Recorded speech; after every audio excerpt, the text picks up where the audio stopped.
నమస్తే, welcome to hit TV. ఈ రోజు మనతో పాటు ఉన్నారు ప్రముఖ ఆధ్యాత్మికవేత్త ప్రొఫెసర్ డాక్టర్ ముల్లపూడి సత్యనారాయణ గారు మనతో పాటు ఉన్నారు. వారితో మాట్లాడి అనేక విషయాలు తెలుసుకునే ప్రయత్నం చేద్దాం. నమస్తే గురు. నమస్కారం మా చాందిని. బాగున్నారా గురు? బాగున్నానమ్మా. గురుగారు, 2026 న్యూ ఇయర్ వస్తుంది. మరి ఈ ఇయర్ లో ఎవరెవరికి ఎలా ఉండబోతుంది అంటారు? ఏ ఏ రాశుల వారికి ఎలా ఉండబోతుంది అంటారు? ముందుగా మనం ఈ 2026 కి మన ప్రేక్షకులకి, మన ఫాలోవర్స్ కి అందరికీ కూడా మనము నూతన సంవత్సర శుభాకాంక్షలు చెప్దాం. అలాగే ఈ సంవత్సరం అంతా కూడా మనకి శని వక్రించి మేన రాశిలో ఉంటాడు. ఫిబ్రవరి 13వ తేదీ 2026లో మేష రాశిలోకి వస్తాడు.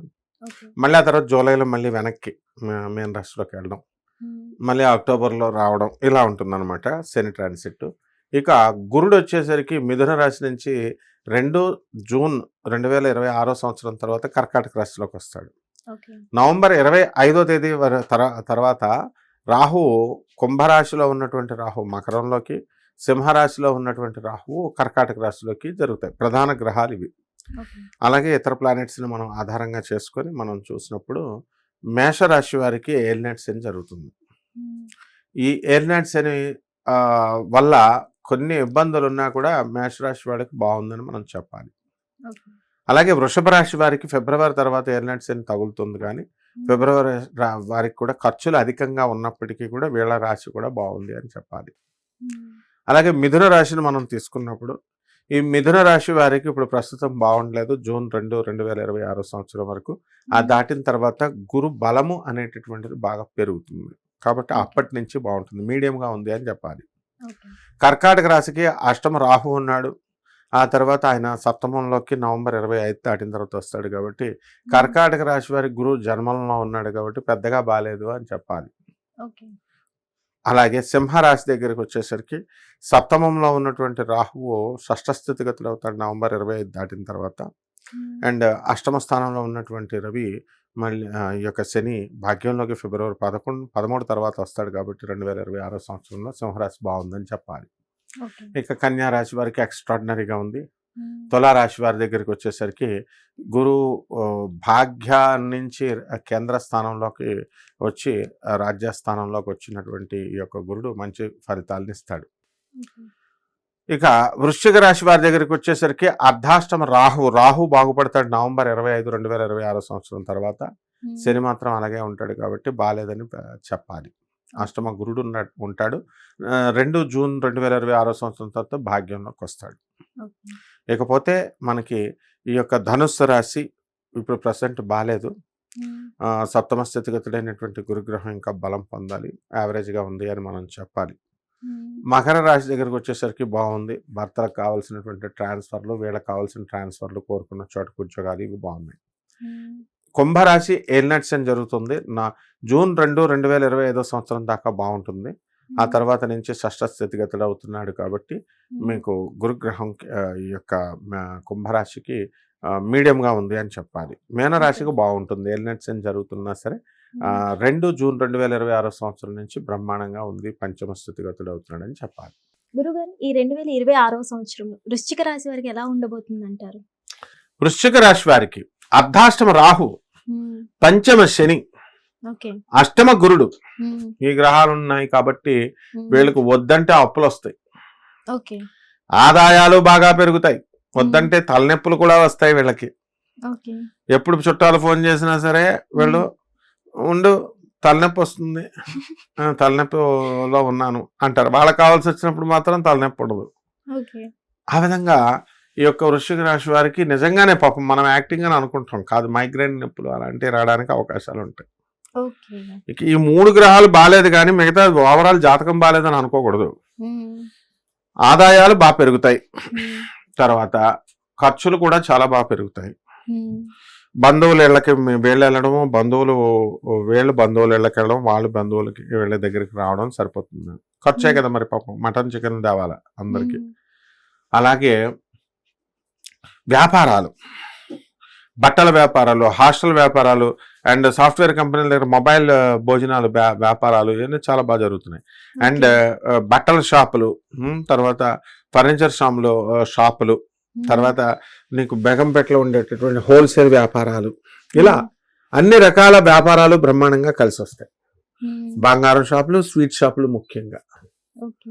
తర్వాత ఎక్కువగా ఈ యొక్క చేపల బిజినెస్ చేస్తున్నటువంటి వాళ్ళు అధిక డబ్బులు సంపాదించడానికి అవకాశాలు కనబడుతున్నాయి ఓకే.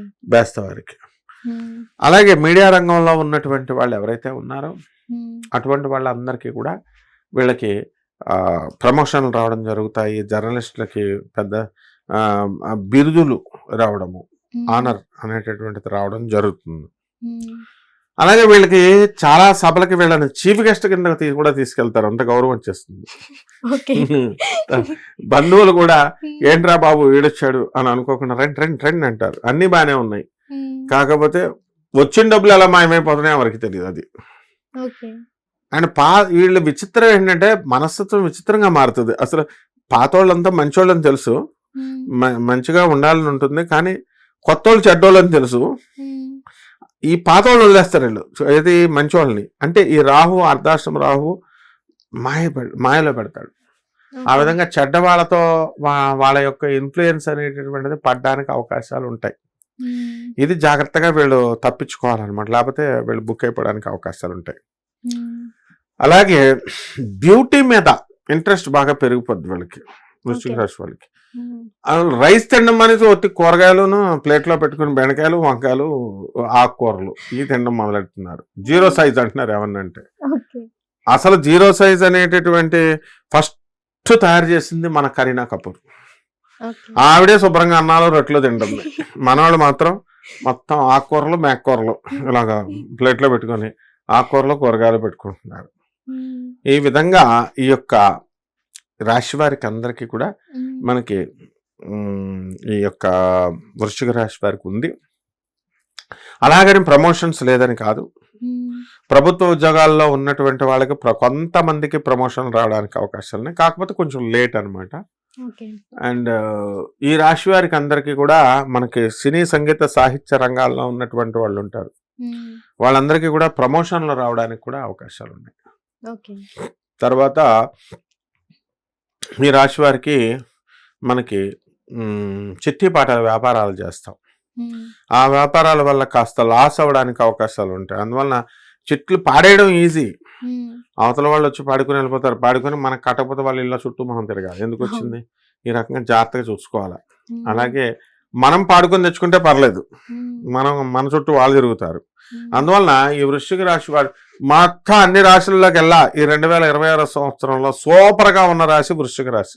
స్టూడెంట్స్ చదివితే కదా పుస్తకాలు తీరాలి. అసలు ఓన్లీ చాటింగ్లు, వాట్సాప్ లో చూస్తున్నారు. అష్టమ రాహు, అష్టమ గురుడు మరి ఎంత ఇబ్బంది పెడతాడు వీళ్ళని, కాబట్టి పుస్తకాలు తీసి చదవాలి కదా. జూన్ 2, 2026 సంవత్సరం తర్వాత వీళ్ళ చదువుల్లో రాణించడానికి అవకాశాలు ఉంటాయి. అండ్ పనిలో కూడా డబల్ డ్యూటీలు, త్రిబుల్ డ్యూటీలు వీళ్ళు చేసేయడం, ఓవర్ టైంలో ఇవన్నీ కూడా. కానీ జీతాలు వచ్చినా రాకపోయినా సరే హార్డ్ వర్క్గా ఒక బాధ్యతగా తీసుకుని ఈ వృశ్చిక రాశి వాళ్ళందరూ కూడా చేయడం మంచిది. అండ్ ఈ వృశ్చిక రాశి వాళ్ళకి ముఖ్యంగా ఏంటంటే వాళ్ళ భార్యాభర్తలైనా లేదా లవర్స్ అయినా సరే ఎక్కువగా మనస్పర్ధలు కనుక వస్తే వాళ్ళు పారిపోతారు అవతల వాళ్ళు, వృశ్చిక రాశి వాళ్ళు. ఇంకా మళ్ళీ చెప్పరు, ఎక్స్ప్లెనేషన్ వినరు. కాబట్టి వాళ్ళతో చాలా జాగ్రత్తగా ఉండాలి. ఎస్కేపిజం ఎక్కువ ఉంటుంది, ప్రాపర్ బ్రేకప్ ఉండదు వీళ్ళకి, వెళ్ళిపోతారు అంతే. ఇంకా మళ్ళీ వీడియో ఫోన్లు కొట్టుకోవడమే, ఇంకా ఎత్తర ఆ విధంగా ఉంటుంది అనమాట. కాబట్టి కొన్ని పరిహారాలు చేసుకోవాలమ్మా. ఎలాంటి పరిహారాలు చేస్తే బాగుంటుంది అంటారు గురుగారు? రాహు జపం చేసుకోవాలా, రాహు స్తోత్రాలు చదవాలా. రాహు కిలోంపావు మినుములను ఆవుపేట రంగు ఉన్నటువంటి వస్త్రాల నుంచి పేద బ్రాహ్మణులకి శనివారం నాడు ఉదయం 8 గంటలకు దానం చేసుకోవాలా. అలాగే ఈ యొక్క శని జపం చేసుకోవాలి, శని స్తోత్రాలు చదవాలా. శనికి కిలోంపావు నల్ల నువ్వుల్ని, నల్లని వస్త్రాలనిచ్చి పేద బ్రాహ్మణులకి శనివారం నాడు ఉదయం 8:05కి దానం చేసుకోవాలా. దశమహావిద్యల్లో ఒకటైనటువంటి మనకి ఆ అమ్మవారు మహాకాళి అమ్మవారి యొక్క మంత్ర అనుష్ఠానాన్ని జపాలని వీటిని మనం వేసుకోవాల్సినటువంటి అవసరం ఉంది. ఈ రకంగా మనము ఈ చేసుకున్నట్లయితే బ్రహ్మాండంగా ఉంటుందమ్మా. ధన్యవాదాలమ్మా.